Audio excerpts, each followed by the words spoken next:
Sir ஒரு help sir.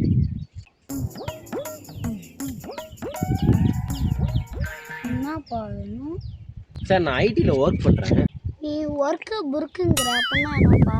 Sir ஐடியில் வேலை பார்க்குறேன் சார். ஓ வேலை பார்க்குறியா? சரி நல்ல விஷயம் தானே.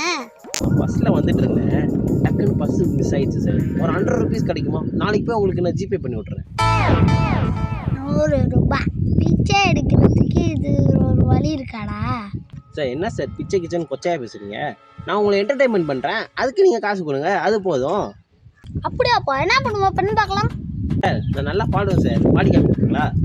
பாட்டு பாடுவியா? சரி பாடு பார்ப்போம். ஹே ஹே ஹே இன்னும் என்ன நம்பவில்லையா, காசு தர எண்ணம் இல்லையா, ஆட்டிக்கிட்ட போட்ட மச்சான், கட்டிக்கிட்ட வந்த மச்சான்,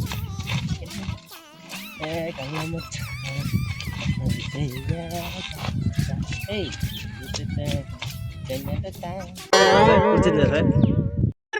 சூப்பரா இருந்துச்சுப்பா. ரொம்ப நாள் கழிச்சு ஒரு குட்டாதம் போட்டிருக்கேன்ப்பா. ரொம்ப நாள் கழிச்சு. இந்தாப்பா 10 ரூபா. என்ன சார் 10 ரூபா கொடுக்குறீங்க? நானே காலையில இருந்து 10 ரூபா வச்சுட்டு டீ குடிக்கலாம்னு அலைஞ்சிட்டு இருக்கேன். டீ 15 ரூபா, 5 ரூபா என்கிட்ட வாங்க இருந்துச்சு. நீ வந்துட்ட, சரி நீ வச்சுக்கோ. இந்த உழைப்பை வேற யார்ட்டாச்சும் போட்டிருந்தா கூட நான் 500 ரூபா தேத்திருப்பேன்டா. உன்கிட்ட ரெக்கார்ட் டெஸ்ட் காமிச்சிட்டு இருந்தேன் பாரு, வெறும் 10 ரூபா கொடுக்குறியாடா எச்சக்கலை. எடுக்கிறது பிச்சை, அதில் நம்ம மேலே துப்புனா எச்சு. ஆனால் பாட்டு நல்லா இருந்துச்சுப்பா. காக்கி சட்டை போட்ட மாட்டேன்.